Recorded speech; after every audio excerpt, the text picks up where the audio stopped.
My name's Julie Waddington, and 4.5 years ago I dreamed up this crazy project which started out as Mental the Motherload and will be presented at Junction as a premiere as the Motherload, opening tomorrow.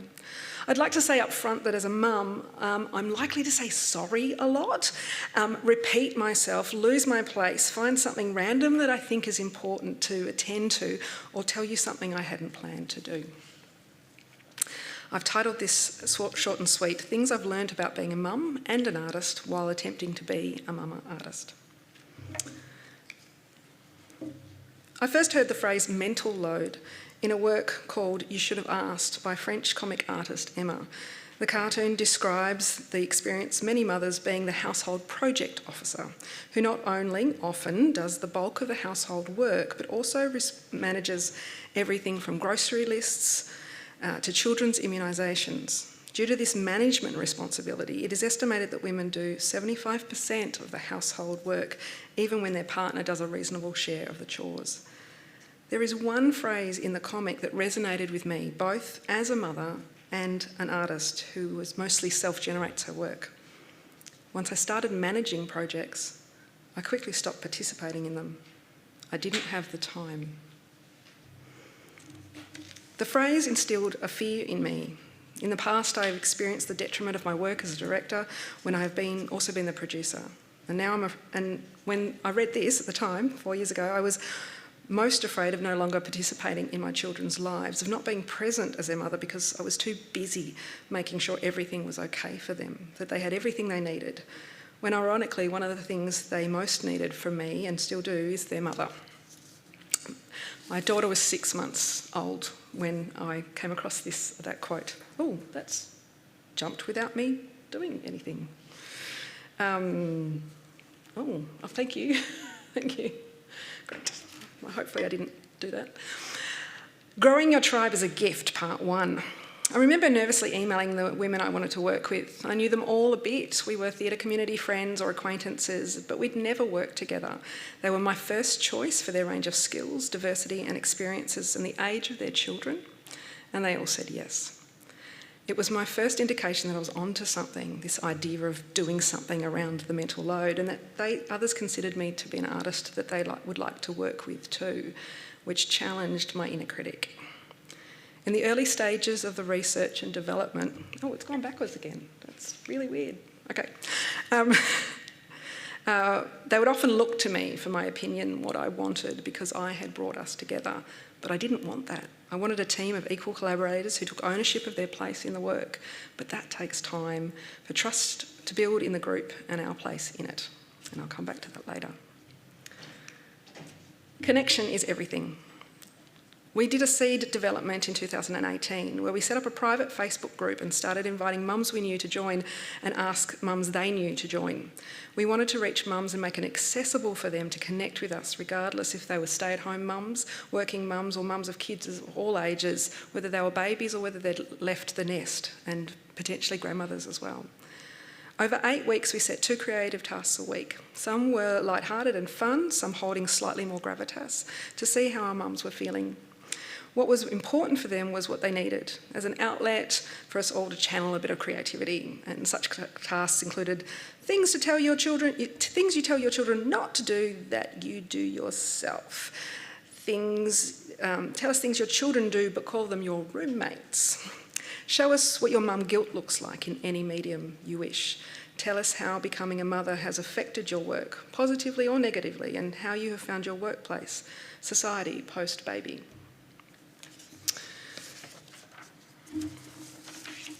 So we had 329 mums involved by the end of that 8-week period.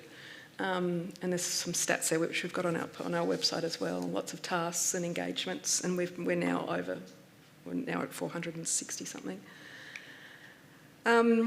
We knew that we'd started something special. The group became not only a thriving hub of creativity, of joy and confession, but it also became a place of encouragement and camaraderie that we all enjoyed escaping for a few minutes a day. The interactions that happened between mums, many of who didn't know us, the core artists, or each other, were overwhelmingly deep, honest, raw, full of laughter and tears. The common theme we were seeing was that our mothers were desperate to be heard by their children, their partners, their workplaces, and all of society.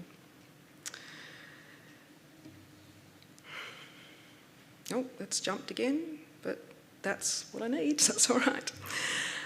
I have found myself waiting for the next task and really enjoying the network of mothers who've comment and open and like-minded in the challenges that we all face. It's soothing to know that we are not alone. Even if it really doesn't change my situation, it's reassuring, and that's awesome. That's feedback from one of our participants. When you're a mum, your time is often not your own or in your control. In 2019, we picked up the project again. We had to keep going, and luckily we were funded to do so. We curated our encounters more specifically around questions we were curious about and linked to the mental load of mothering. The group became larger and wider, with mothers across Australia and the world joining in. The Facebook group allowed us to reach mums when they were available. Their responses may not have been live, but it often felt like it. As we dipped in and out of threads, a real sense of connection and camaraderie was built. Participant responses would encourage more responses, regardless of whether they were humorous or serious.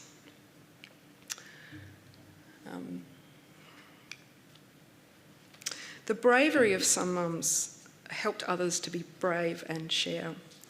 We heard from mums during our review process that some mums that they never actually commented, but they watched and they read conversations and got so much from that. So we always had an audience. Everyone who was participating was audience, and there was a silent audience as well, but just as valuable. It's as if women, this is more feedback from somebody who was involved, everywhere they have decided that the silence and the competing has to end, and the creative women are doing creative things to lift the veil and demonstrate that most of us are mere mortals, often tired, stretched, challenged, and unsure. Perhaps Mental's daily, weekly reminders that we're all in similar boats, facing similar challenges, lightens the load because we're not telling ourselves quite so often that we're the only ones collapsing in exhaustion at the end of every day, wondering if we're getting it right or not. And there's one of our Facebook threads around some mothers talking about their anxiety and anger and things like that. So there's a lot of raw conversations that were happening. We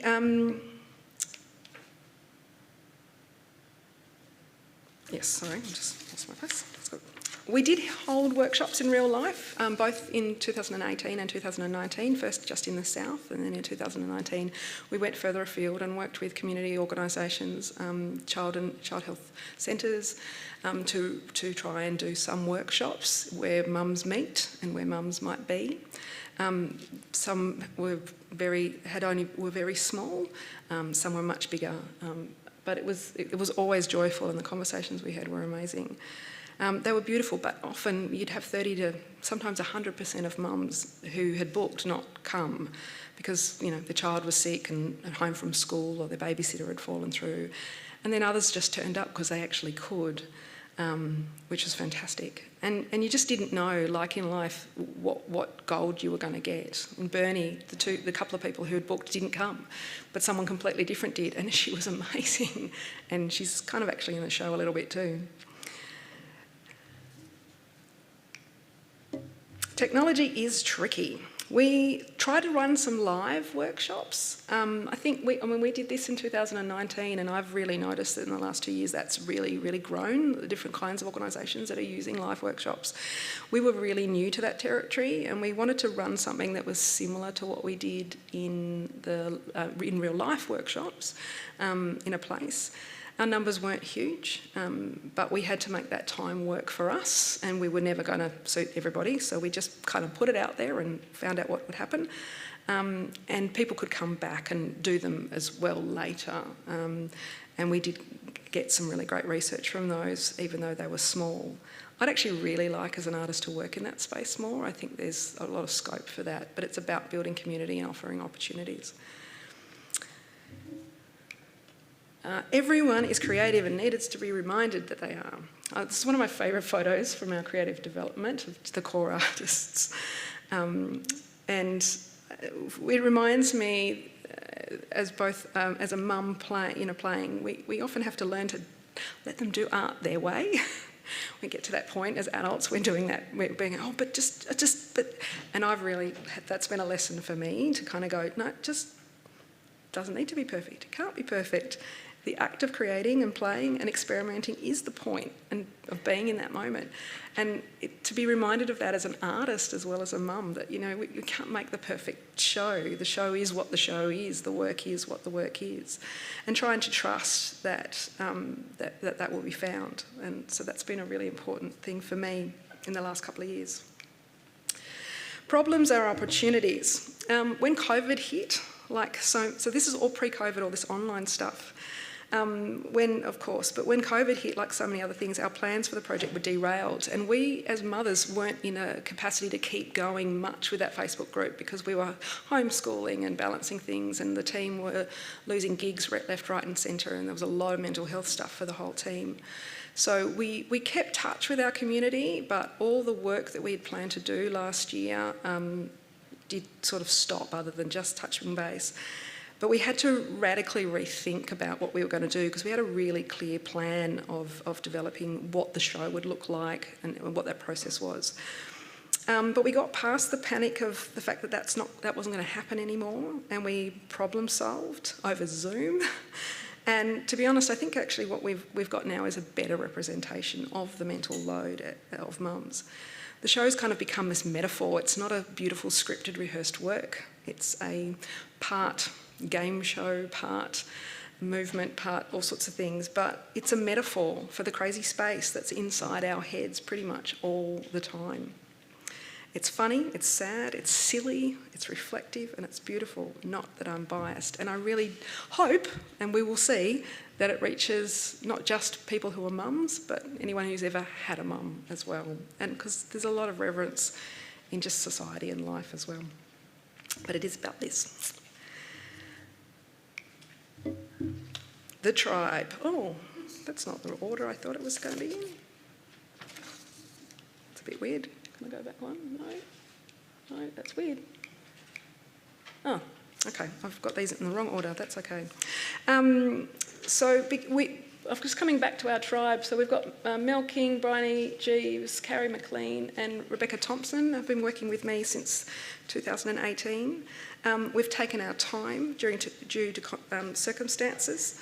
Do you know how hard it is to get 5 mothers who are juggling various jobs and projects and children in the same room together at the same time? And it actually happened. Plus we had to put the space in to apply for and wait for funding for the next stage. That was a really important thing for me. We weren't going to continue if we weren't funded. We were doing enough for free as it was. But we made that process work for us, and the time and the space really fed the work. We respected each other and our commitments and our complications, and we invited others to join us, and they came. We didn't try to be everything to everyone. We showed up as our real selves to each other and the participants. And because of this time, those women who were constantly looking to me all the time at the beginning and me saying, no, what do you think? They just do now. We all do. We have robust conversations. We ask questions when we don't understand or think differently. Everyone takes ownership of things. I'll do that, I'll do that. And I can be here while they're teching the show because I know that they've got it. And I'll come in and watch it again later and go, well, yeah. But I'm not going to change anything really, because we're really a team, and it's been such a gift. They say a parent's job is to make themselves redundant. And now as a director of this work, I sometimes feel like that, but in the best possible way. Just going to go backwards. The imposter syndrome is bullshit. Lots of mums give up things they love when they have children.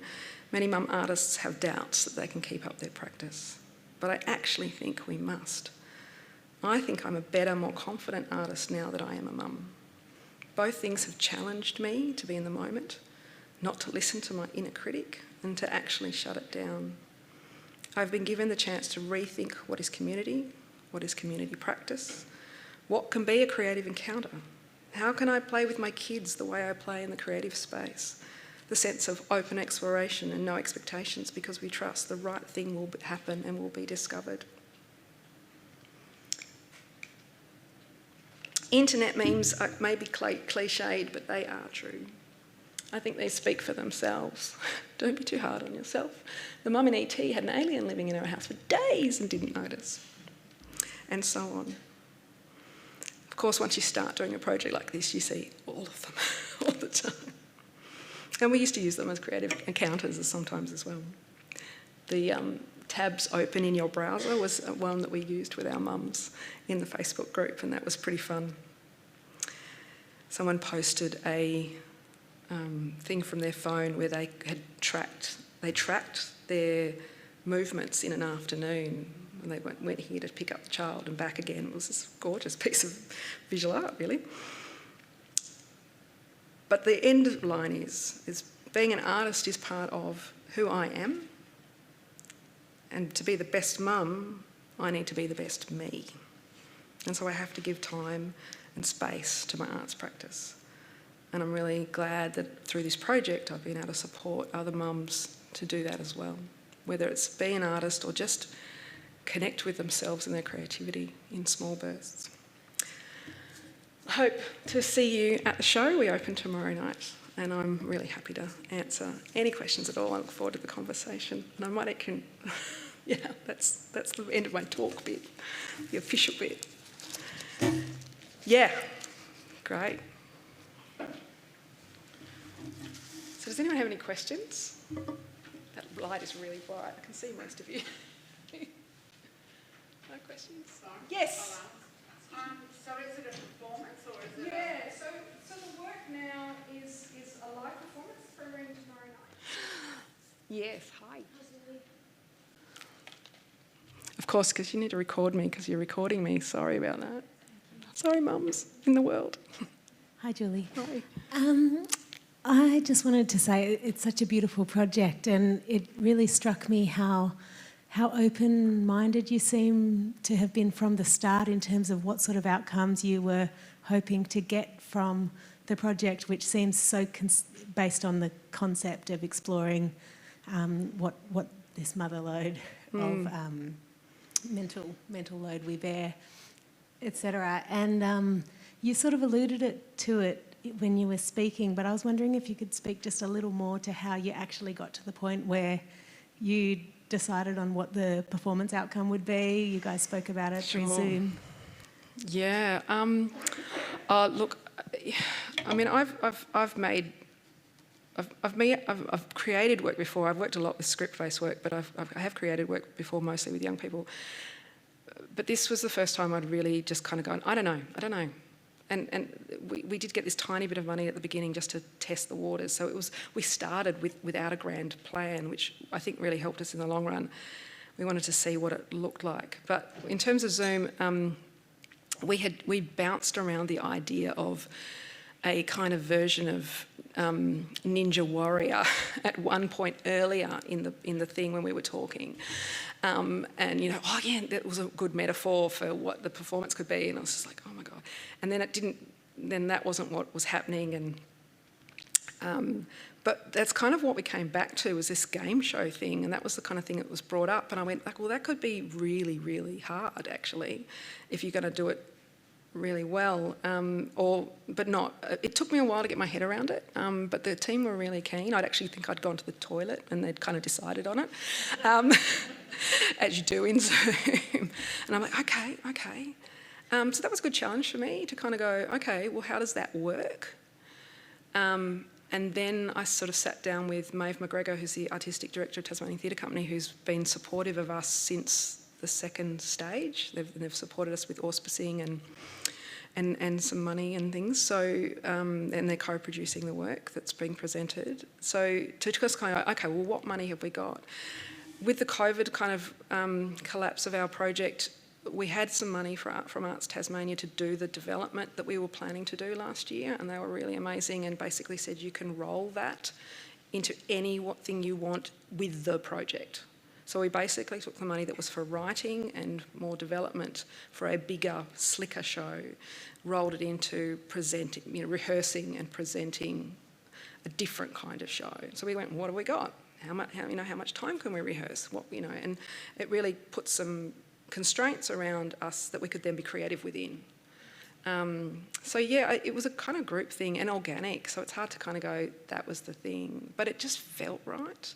And it allowed us, we had kind of gone, we'd broken up kind of the mental load of mothering through to different stages of mothering. And it still allowed us to do that, to visit all those kind of stages by different parts of the game show, and yeah, just be really organic and pull from different kind of popular culture game show kinds of things as well. So there's familiar things for people, which is the fun bit, I think. I just love how true it is to the whole concept that you're developing, like that the process mirrors the types of flexibility and... Yeah, you just kind of have to go, oh, well, this is what we've got. We'll make that work. Yeah, totally. How old is your child now? Oh, so I've got 2 children. So Isabella was 6 months. I think the fact that I had 2 children was a real panic. I suddenly went, I don't know if I can do this with 2 children. She's now in kinder. She's 4.5, a bit over 4.5, and she's a determined little girl. And I have a son who's 7, and yeah, he's great. It's been a long time. It really has, and I think one of the things for us as a group is that, well, Bryony, that first photo you saw, she was pregnant with Cully. He's now 3, and we got Rosalind Odes, who was our mentor, and said, oh, it'd be really great if you could record a birth to have that material, because she's a verbatim artist. So Bryony did. She recorded her labour. You'll just have to wait and see. But so yeah, which has been a challenge for her. But a good one. And so we just, they have grown up. Lots of stuff's happened to us. My son was diagnosed with type 1 diabetes in the middle of a creative development 2 years ago in October, and I literally said, I can't come tomorrow. I'm in the hospital. But we were back the following week, and we just, we went, okay, I'm here. And all that kind of stuff. But the group we just held each other, because everyone's had various shit things happen. I think somebody had a really good friend die during the first development, and we just kind of went, that's okay, we'll do this. We had to be robust all the time, and plus, have that plasticity to kind of go, but because of that, the work is what it is, because we went, well, let's just use that. So, yeah. We were going to do a bit of a meta section to the show in the original idea. That hasn't quite made it into this, but you never know, it might make it into the films, because we used to text each other. We have a running Facebook messenger chat with all the team. So there'd be these messages going, shit, this happened, somebody's just had a poo explosion, I'm going to be late, this, and there's all this stuff. And William's really high, I've had to do a pump, I've had to do a pump change. And just these constant funny little things that would come up, which I think there's something in that itself. Cool. Anything else? Yeah? No? One more question at all? No? Yeah.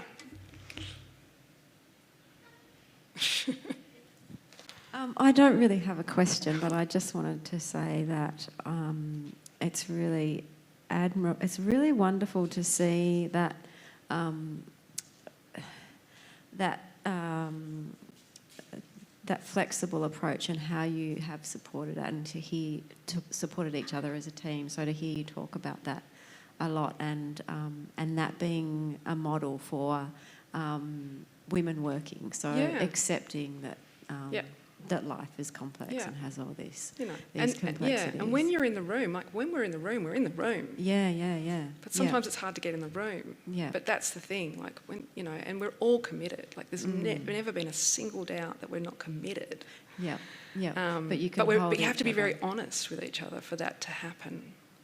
But I think this, between the combination of the way women work together, but also the way that you can interact with community, especially in this COVID world now. It can be done. You can connect with women. And we've provided ways for women to be able to contribute to the show as well. We set up, people could remotely voice record and send them through to us.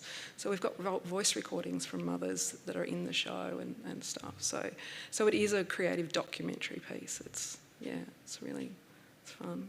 Thank you. I think that's my time. Do you think, so now that you experiment this kind of process, on a sense, do you think you could see this creative process working for other projects, not about mother only, or is it something you think is just No. Is it something as a director you could see rehabiting? Yeah, I absolutely do, because I think that, I mean, I worked in the Riverland as the artistic director of Riverland Youth Theatre. So, and I mean, this was 10 years ago. I came back to Tassie, well, more than that now, that I left, but I was there for 3 years. And like, if Facebook started when I was in that job, so it wasn't what it is now, but I really think that those, whether it's a remote community trying to reach out, we had a 3 council, huge kilometres, like it was, you know, an hour and a half to the other side of the region that we were trying to kind of connect with. We could totally connect in with young people. You could link young people up, build community in this kind of space, and I'm sure it would work with other groups as well. Like if you're trying to reach out across, and other platforms use it now too. Like my cousin's just become a consultant for something, but you know, you can have this party and I can buy off her. She lives in WA. Like it's really exciting. But in terms of arts projects and community arts projects, I think you've got to build community and you've got to have a plan and you've got to be consistent. I think the fact that we did that 1 to 2 days, you know, it was 2 a week to start with. People knew that there were things for them to go and look at, and it also didn't matter if they didn't get time to. So it was that flexibility and being able to kind of do that. So I think it absolutely can build a sense of community and trust with a particular kind of group of people and what that work is. So I hopefully we'll see it, and I'd love to do some more in that space in the future, definitely. Cool. I think we're done. And we've got somebody else coming in, so I'll stop. But thank you very much.